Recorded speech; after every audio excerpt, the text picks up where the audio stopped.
Hi friends, இன்றைக்கி நம்ம ஒரு அழகான சின்ன ஒரு கதையை பார்க்க போகிறோம்.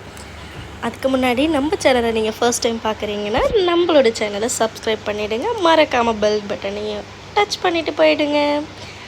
இப்போ நம்ம பார்க்க போகிறது ஒரு சின்ன கிராமத்து கதையை தான் பார்க்க போகிறோம். ஒரு சின்ன கிராமத்தில் பார்த்திங்கன்னா ஒரு அப்பா, அம்மா, ஒரு சின்ன பையனும் ஒரு சின்ன அழகான வீட்டில் வாழ்ந்துட்டு இருந்தாங்க. அவங்க நிறைய ஆட்டுக்குட்டி வச்சு வளர்த்துட்டு இருந்தாங்களாம். அப்போது அவங்க அப்பாவுக்கு தினந்தோறும் ஆடுகளை கொண்டு போய் மலை பக்கத்தில் மேய்ச்சிட்டு வர்றது தான் ஒரு வேலையாக இருந்தது. திடீர்னு அவங்க அப்பாவுக்கு பக்கத்து கிராமத்தில் ஒரு அவசர வேலை வந்துருச்சு. அப்போ அவர் மறுநாள் ஆடுகளெல்லாம் அந்த பையன்கிட்ட சொல்லி மேய்க்க சொன்னார். ஆனால் அவருக்கு ஒரு சின்ன தயக்கம் இருந்துச்சு. அந்த தயக்கம் என்னன்னு பார்த்தீங்கன்னா, அவன் ஒரு பொறுப்பில்லாத விளையாட்டு பையனாகவே இருந்தாலும் வேறு வழி இல்லாமல் அந்த பையன்கிட்ட சொல்லிவிட்டு மறுநாள் ஆடுகளை மேய்க்க மலை பக்கத்துக்கு போக சொல்லிவிட்டு அவங்க அப்பா வேலைக்கு போய்கிட்டாரு. இந்த சமயம் இந்த பையன் ஆடுகளை மேய்ச்சிட்டு மலை பக்கம் போயிருக்கான்.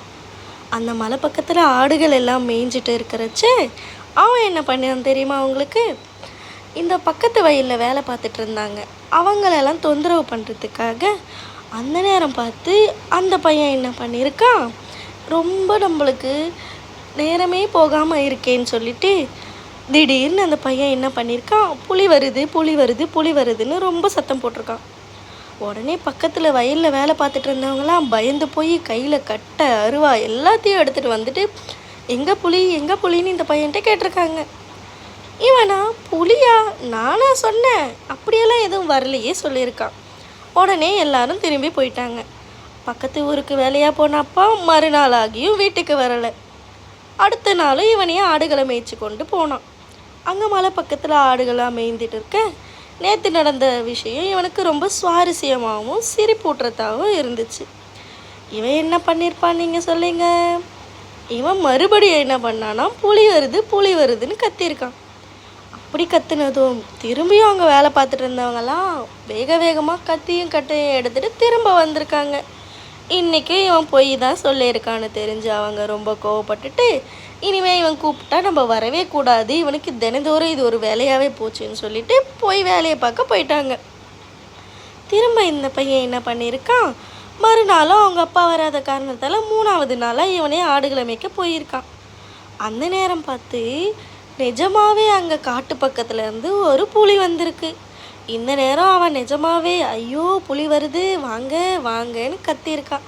ஆனால் அங்கே வயலில் வேலை பார்த்துட்டு இருந்த யாருமே வராததால் அந்த புலியும் அவன் மேய்ச்சிட்டு இருந்த ஒரு ஆட்டுக்குட்டியை தூக்கிட்டு காட்டுக்குள்ளே ஓடி போயிடுச்சு. அவனும் அப்பா கிட்டே என்ன சொல்கிறதுன்னு தெரியாமல் பயந்துட்டு மீதி இருந்த ஆடுகளை மேய்ச்சிட்டு வீட்டு பக்கம் வந்துட்டான். இந்த கதை மூலியமாக என்ன தெரிஞ்சுக்கிட்டிங்கன்னா, எந்த ஒரு காரணத்துக்காகவும் நம்ம ஒரு பொய்யான விஷயத்த மற்றவங்களுக்கு பரப்பக்கூடாது. அந்த விஷயம் ஒரு நாள் உண்மையாகவே நடந்திருந்தா கூட உங்கள் மேலே இருக்கிற நம்பிக்கை அவங்களுக்கு போயிடும். கண்டிப்பாக அந்த விஷயத்தில் உங்களை நம்ப மாட்டாங்க. அதனால் எப்பயுமே உண்மையை மட்டும் சொல்லுங்கள், உண்மையாக மட்டும் பேசுங்க, சரியா? எந்த ஒரு காரணத்துக்காகவும் பொய் மட்டும் சொல்லாதீங்க. அது உங்கள் மேலே இருக்க நம்பிக்கையை முழுமையாக குறைச்சிடும். Thank you, bye bye, see you the next story guys. குட்டீஸ், உங்களுக்கு நெக்ஸ்ட் என்ன ஸ்டோரி வேணுன்றதை கமெண்ட் பண்ணுங்கள். இல்லை உங்களுக்கு தூங்குறதுக்காக நல்ல க்யூட் ஸ்டோரி வேணும்னாலும் அதையும் கமெண்ட்டில் சொல்லுங்கள். நம்ம நெக்ஸ்ட் ஸ்டோரி க்யூட்டாக அப்லோட் பண்ணிடலாம். ஓகேவா? see you, bye bye குட்டீஸ்.